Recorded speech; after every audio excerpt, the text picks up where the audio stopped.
Apo mweya iri kufa, tenzi achidaidza, usazo tine unyope, handikwa disibasa,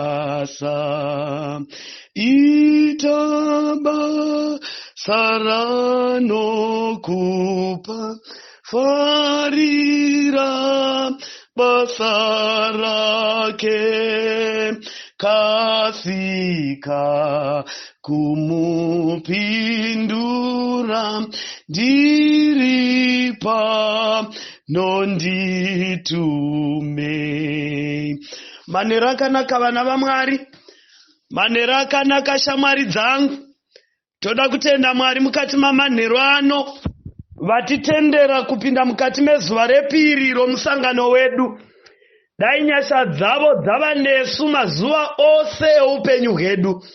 Last stanza yehymn number 163 yatiyo, apo mweya iri kufa, tenzi vachidaidza, usazoti neunyope, handikwanisi basa. Ita basa raanokupa, farira basa rake, kasika kumupindura, ndiri pano nditumei. Mwari ngavakuitirei zvakanaka mawidows, Mwari ngavakuitirei zvakanaka mawidowers, Mwari vakuitirei nyasha madivorces, Mwari vakuitirei nyasha vakangobvambugwa nebere rikainda, Mwari ngavakuitirei nyasha. Endei mundima yaMwari zvimwe zvose zvigotevera. Subtopic yedu yezuva ranhasi takavaka padingindira, I will go. Our subtopic is the God of a troubled woman or man's heart. Mwari ngavatiitire nyasha, Mwari vemoyo yemadzimai yakatsikirigwa kana inogomera, Mwari vemoyo yevarume vari panguva dzokugomera. Regai ndikuudzei vadikani, our God is a caring God. Mwari ngavakuitirei nyasha, zvese zvatakapanga, zvese zvatakarangarira zvinozadziswa tiri pamakumbo aJesu. Mwari vakuitirei nyasha. Toda kungoinda tindoverenga kubva kutsamba yaJohani pana chapter 20 panyaya yekumuka kwaJesu. Pane participation yakaitwapo nevakomana vakanga varipo. Pane participation yakaitwa nomwe wevakadzi vakanga aripo. Mukadzi, she was the rejected woman. Mukadzi wakanga ari musevenzeswi nevarume vazhinji.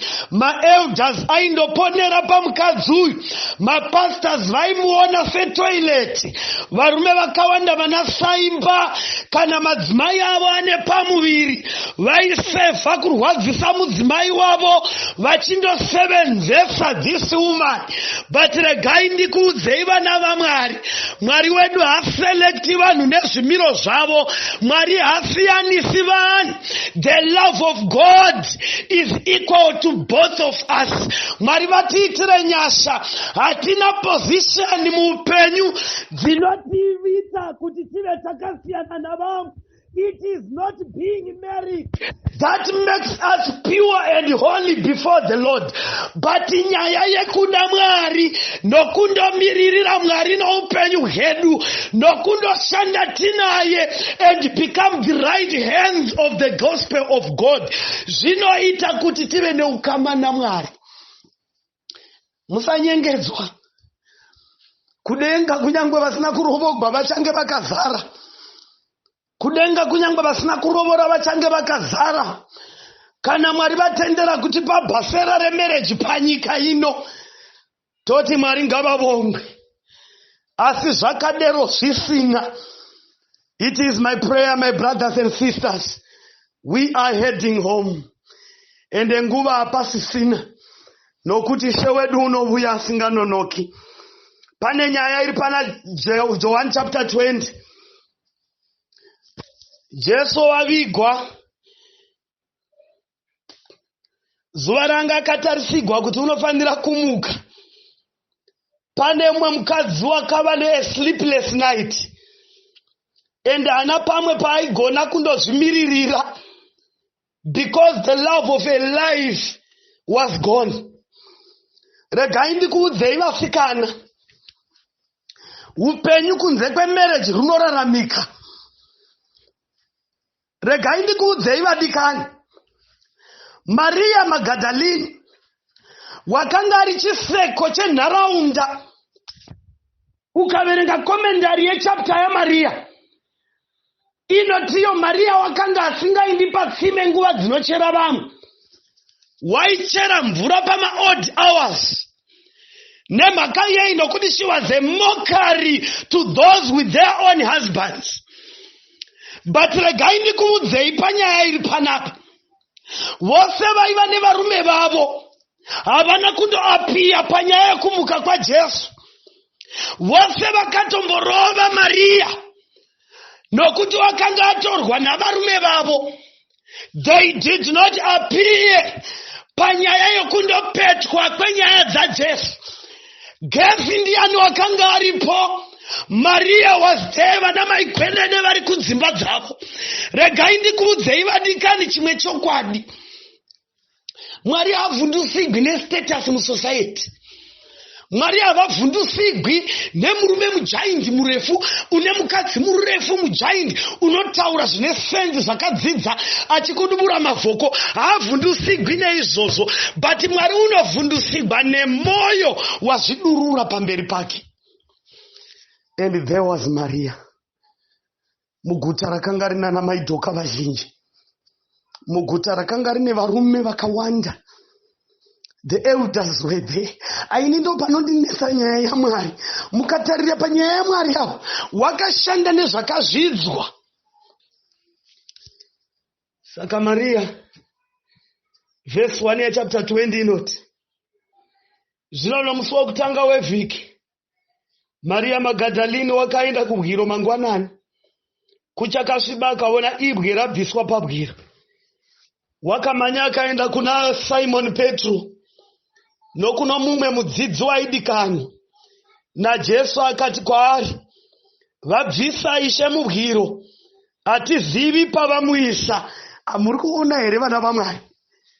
Inzwa Jesu odaidza, ndiani osewenza minda ye seyatoibva, ndiani achakowa, tenzi anodaidzira achazo kupatuso. Pakupedzisira mubayiro unovapo. Maria haana kubata achifunga pamusoro paJesu. Mukatarira pabheriyawo yaJesu, Maria was one of those vakanga varipo. But pakuvata akasinura achifunga the fate of her savior, vamwe vakavata vakatsitsirirwa nehope. Maria was the first person to go and check at the tomb. Regai ndikuudzei vadikani, Maria wakanga asina madisturbances. Maria wakagona kuwirirana naJesu iye nemoyo wake. Saka Maria unoti handingavati ndisingazivi zvaitika kubwiro, ndobva amanya kuguva ndokuwanika amuna, ndobva omanya kuna Peter na John the beloved. Ulo ndovaudza kuti Ishe hamuchina vabvisa. Mapawa here vana vaMwari, mukati meupenyu hwevanhu vaMwari Ishe hasisimo. Mukati meupenyu hwevana vatakabereka Ishe hasisimo. Maria is a single parent. Have you noticed kuti muvana vako Mwari hamuchina? Chii chawaita Maria? Nokuti Mwari vabviswa mukati meupenyu hwevana vako. As a widow, waona here kuti Mwari muupenyu hwevana wabva? Kana kuti you are concentrating on which men to attack? Mwari ngavatibetsere vana vaMwari. Tine basa rokuita rakakunda iro. Busy sending photos on Facebook. Changing gear makusenda masikati namanheru. But vana vawakabereka as a single parent. Vanyangwa nowakaipa. But you did not notice the frustration of your children because you are concentrating on the minors. Regaindi kuudzeiva dikani. Pane zvakawanda zvichaitwa naMwari kwatiri. Kana tatora first things first. Saka Maria unokona kubata. Ere moziva vana vemunhu usina murume havasikamu kunyangwe pamaguta. Maria chero aiva nevana. Havana ukavaverenga. Amarubavisere vana vaMwari. Tati vana vako vanoparara. As a single parent, what have you done for the safety of your children? Baba kubva zvamashaikirwa nomudzimai wenyu. Maka neglecta your responsibility as the father. Eli mukandoverenga kuna 1 Samuel. Muchitarira panyaya Eli nevanakomana vake. Papasina existence of a mother. Eli wakapuwa mhosva naMwari renegligence. You widowers. Zvakaitika kwamuri zvinorwadza Yesu takazviona. Nanhasi muchifamba tokunzwirai tsitsi. But muri kunotisa here kuti muvana venyu Mwari hamusisina. Instead yokuconcentrate pana Teresa na Deborah na Elisa. What have you done for the safety of your own children? Kana ukasabetsera Mwari kugadzira this generation for the next church tomorrow, what have you done? You have failed. Zvinobatsirei kuwana murume wokuentertain. But when you can't entertain God in your life, Mwari ngavatiitire zvakanaka. Maria Magdalene unoshaya hope pamusoro pamuponesi wake. Unoenda kubwira unowanika kusina.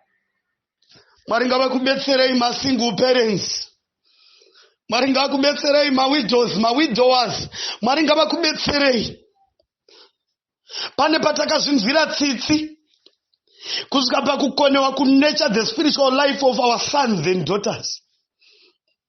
Only because we are busy searching tichitora time yedu huru tiri pakutsvaka kuti ndorowogwa nani. Pinda mumunda Mwari and God shall take business or take care of your business. Saka Maria unondodana vana Petro nomumwe mudzidzi. Vhesi ya4 inoti vakamhanya vose vari vaviri. Uya mumwe mudzidzi akamhanyisa akakunda Petro. Akatanga kusvika pahwiro. Akakotama achidongorera. Akavona mine micheka. Pane madzimai vakatanga vane varume vavo. But pakumhanya varume vavo vakavasiya. Hapana wakazoita navo hanya navo. Chero ukaenda kumendenenzi pane dzimwe mendenenzi dzinotokaruka dzagugwa. Reason usingazivi kuti ndeyei. Zvose izvozvo zvinonzwisa tsitsi. You are a victim of abuse. But you are looking again for another chance for abuse. Rega Mwari vapedze nyaya dzavo. Kana ndandirini ndaiti Mwari ayo handidzokorori. Ini ndokumirirai pano kana mune zvamovuya nazvo vuyai ndiri muno handivuyi. Handitsvaki no more running. But I will go neshoko raMwari. Mwari ngavakuitirei nyasha vadikani vangu.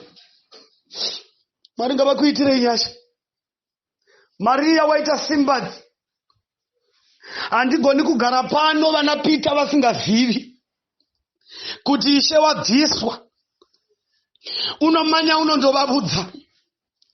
but apedza kuvavudza unoinda. We have mawidowers makareiza vana vavamwe vanhu potseve vakadzi vanoti vana varume vavo muchipinda negwesere.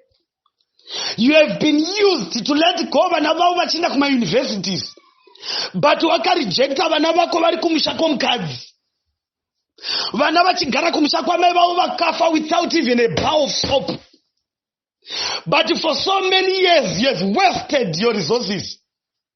Zvaiva nani nevakapinda pandima yaMwari, nokuti Mwari havarozvicho munhu vanobhadhara. Imi mawidows, Mwari ngavakuitirei nyasha. Pane vamakabetsera, imi makafunga kuti you are saving them, yet you were being used. But pane murume one asara, murume one wasara, murume one unoinda, usingagoni kurozva chemunhu.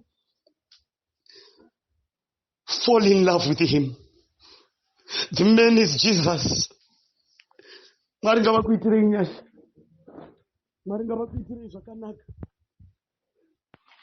Mwari ngavakuitirei zvakanaka. The God of a troubled woman or man's heart, part 1. Mwari vatiitirei nyasha. Maria Magdalene, all the way she did not stop. Wakaramba achitevera kubwiro. Haana kudiscouragwa. Mweya wokudiscouragwa ngaubviswe. Pane patakaita basa mukati mesangano raMwari. Vana mai Gwedede, vana navagwedede vanopinda kuvhesti, vakataura mashoko akasiyana siyana. Pane pamakazvipfekera, ende chimiro chenyu ndicho chakanaka. And vana mai Gwedede tikafila offended, tikatsvaga masadza okuzodzera. Do not stop, said on. Mwari vari munzira newe. Vazhinji vakafunga kumira nemhaka yamashoko.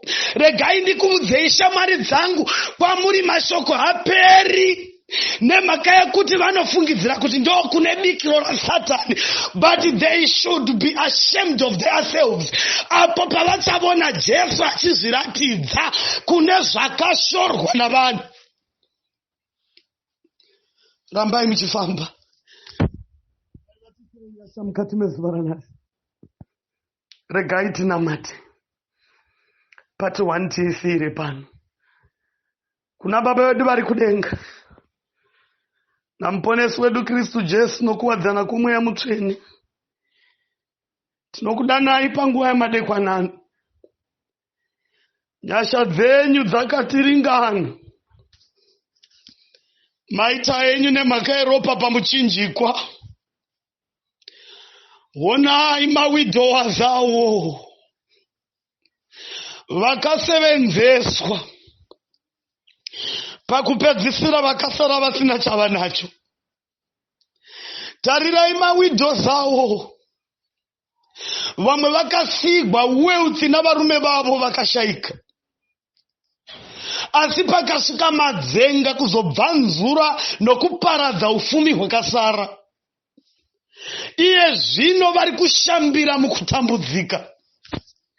Imi Mwari usingachengetedzi magirages, onai chirikadziyo. Painochema kwamuri inzwei, painotaura nemi vaitirei nyasha. Tarirai single parent uyo, wakafunga kuti pamwe zvichaita. Washandiswa namaelders emutovo nomutovo, achitsvaga relevance. Imi Mwari muudzei kuti relevance inowanikwa muna Jesu. Imi mukaita shamwari yake, uchasara ane value isingagoni kubvutwa navanhu. Tariraiwo vana vedu avo Mwari. At 19 she's a single parent. At 17 years she's a single parent. Kana imi mukasamira navo, ndiani uchava kurutivi rwavo? Maziso edu enyama nemashoko atinovapa Ndangariro dzedu dzavanhu dzine zvituko zvatakavapa kare. Vatarirei mutende waIsraeri, vashanyirei pakavanda, vadzorei pamararamiro, vaisei matomu pamiromo yavo, miviri yavo ive tembere yenyu. Mazvita nokuti muri Mwari. Amen.